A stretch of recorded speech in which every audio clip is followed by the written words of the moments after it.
selanjutnya. Nah, ada banyak pandangan yang menyebut bahwa hidup ini hakikatnya memang sendirian. Jadi kondisi dasar kehidupan manusia itu sendirian. Mungkin teman-teman pernah dengar semacam peribahasa, kita lahir sendirian, hidup sendirian, dan mati juga sendirian. Berarti hakikatnya sendirian hidup ini. Kondisi murni dasar manusia itu sendirian. Tapi kan dalam kenyataannya kita berhubungan, Pak. Kita berinteraksi dengan orang, Pak. Nah, interaksi dan hubungan itu kalau sendirian tadi yang hakiki, berarti interaksi dan hubungan itu sifatnya artifisial. Jadi sifatnya tidak hakiki. Tidak ada hubungan yang tidak berpisah. Semua hubungan, semua relasi pasti pada saatnya berpisah. Berarti memang hakikat hidup ini sendiri. Maka teman-teman tidak perlu malu, tidak perlu gentar kalau kamu sampai usia sekian kok tidak punya pasangan, sendiri saja. Loh, ini yang hakiki justru seperti ini. Jadi hakikatnya hidup itu justru ini. Nah, makanya di situ saya kutip ya, ini kalimat dari Osho. Osho ini seorang tokoh filosof spiritual mistik India, punya aliran namanya Rajneesh. Kapan-kapan kita bahas beliau, seorang manusia spiritual. Judul bukunya menarik, The Sound of One Hand Clapping, suara satu tangan yang bertepuk. Itu lebih kesepian lagi itu. Ya, jadi tepuk tangan tapi tangannya satu. Kata Osho, kita lahir sendiri dan akan mati sendiri. Di antara dua kenyataan tersebut, kita menciptakan 1001 ilusi tentang kebersamaan, yakni semua jenis hubungan, pertemanan, permusuhan, cinta, kebencian, dan seterusnya. Kita menciptakan aneka halusinasi hanya untuk menghindari fakta bahwa kita adalah sendirian. Namun apapun yang kita lakukan, kebenaran tidak dapat berubah, bahwa memang hakikatnya kita sendiri. Seperti itulah adanya. Daripada berusaha melarikan diri darinya, jalan terbaik adalah bergembira di dalamnya. Jadi, jangan sedih, jangan galau, jangan malu, jangan gentar kalau kita sendirian. Karena memang kita lahir dulu sendirian, nanti mati juga sendirian. Makanya tadi saya bilang ini lebih hakiki. Jadi kalau ada pertanyaan mana lebih hakiki, sendirian atau kebersamaan, lebih hakiki sendirian.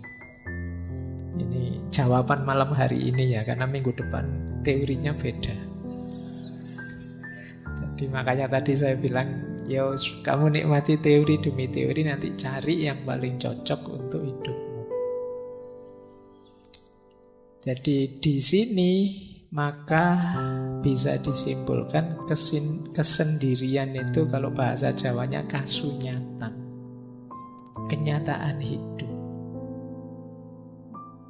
Nanti ada yang bilang, kenapa sih kok hakikatnya hidup itu sendirian? Karena kita ini menghidupkan diri kita, yang bisa memahami ya kita, yang mengerti kita ya kita. Tidak ada orang yang bisa memahami kita sampai detail, sampai level paling kecil. Yang sahabat paling dekat pun paling ngerti gambaran umum saja kita. Tidak ada orang yang begitu pahamnya tentang kita selain diri kita sendiri. Kadang-kadang kita capek-capek menjelaskan, temenmu cengenges-cengenges, aduh, dicueki aku misalnya, dengan rasanya kayak tidak dipedulikan. Kita kadang mati-matian untuk dihargai orang, dihormati orang, tetap saja tidak dihargai, tidak dihormati. Sakit hati kita, rasanya kita disisihkan sendirian. Jadi kita hidup sendirian, kita lahir sendirian, dan nanti mati juga sendirian. Besok dihisab oleh Allah juga sendirian. Kalau bahasanya Al-Quran kan wala taziru waziratun wizra ukhra. Tidak ada orang bisa menanggung dosanya atau bebannya orang lain. Yang kamu lakukan, kamu pertanggungjawabkan sendiri. Maka kesendirian adalah kasunyatan, kenyataan hidup yang tidak mungkin bisa kita bantah. Baik, kita lanjutkan ya. Ini alasnya, ini nanti kenapa nanti kesendirian itu penting dan menarik. Nah, sebelum masuk ke teori, ini menarik. Ada orang yang punya dorongan jiwa atau kecenderungan jiwa untuk lebih suka sendirian. Kita menyebut orang semacam ini namanya orang-orang introvert. Dia lebih nyaman, lebih bisa menikmati hidup dalam kesendirian. Jadi ini mengingat tadi ya, ada solitude, ada lonely. Orang-orang yang jenis ini itu justru lebih nyaman dalam kesendirian. Kalau kita gelisah kalau sendiri, orang-orang semacam ini itu lebih senang sendiri. Hadirnya yang lain itu merepotkan saja. Nah, kita lihat ya, saya tidak tahu teman-teman ada di sini apa enggak. Saya menyimpulkan secara umum saja dari berbagai sumber. Coba dicek ya teman-teman, masuk introvert apa enggak. Ini dulu pernah kita bahas agak panjang di sesi psikologi, saya lupa itu.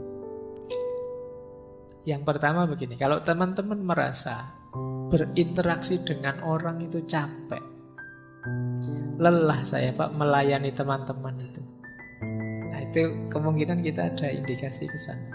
Karena orang yang ekstrovert itu senang, gembira. Mungkin capek tapi dia bisa menikmati. Tapi orang-orang yang jenis introvert ini, dia merasa, alah, berjam-jam saya harus melayani tamu sebanyak ini, bikin capek saja. Nah itu teman-teman kok tidak pulang-pulang toh, saya mau tidur, saya segera ingin main game, saya segera ingin main itu. Nah itu kemungkinan introvert. Yang kedua, circle-nya kecil. Orang-orang yang senang sendirian itu biasanya circle-nya tidak banyak, temannya 1, 2, 3, dan hanya itu-itu saja. Lebih suka menghabiskan waktu sendirian. Orang semacam ini self-healing terbaik menurut dia ya di rumah, di kamar. Kalian kan sering ngajak, yuk healing, yuk jalan-jalan. Healing itu kan selama ini kita mengartikan kemana tuh kayak jalan-jalan kayak. Tapi bagi orang ini healing terbaik itu di kamar. Jadi begitu masuk kamar itu disitulah surganya. Nah kalau ada yang seperti ini, mungkin kalian ada jiwanya agak introvert. Jadi lebih senang di kamar saja.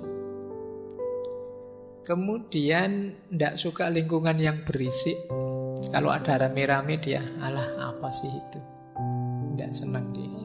Dan lebih tertarik dengan aktivitas-aktivitas sendirian.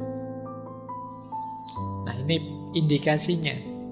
Implikasinya kadang-kadang karena orang-orang introvert ini juga kan pasti bergaul meskipun tidak intensif.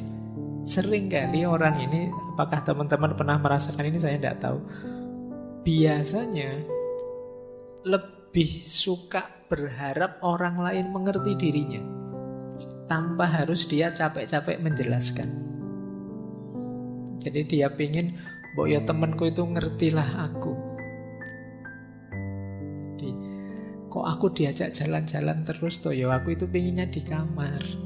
mau tak tolak itu ndak enak, mau tak ikuti kok ndak cocok dengan seleraku, mbok yo ngerti yo teman-teman itu. Dia memendam rasa ingin dimengerti. Jadi kalau teman-teman yang hadir malam hari ini sering merasa begitu, orang-orang kok ndak paham-paham sih mauku ya, kok ndak ngerti apa yang aku inginkan ya, itu mungkin ada gejala-gejala sama. Agak introvert. Saya tidak ngomong jelek ya. Introvert, ekstrovert itu bukan urusan baik buruk atau dosa atau pahala dan siksa, tidak ada itunya. Ini gaya kepribadian saja. Jadi kalau teman-teman merasa capek dengan hadirnya orang lain, merasa orang itu tidak ada yang paham diriku, nah itu kemungkinan gaya hidup kita gaya introvert.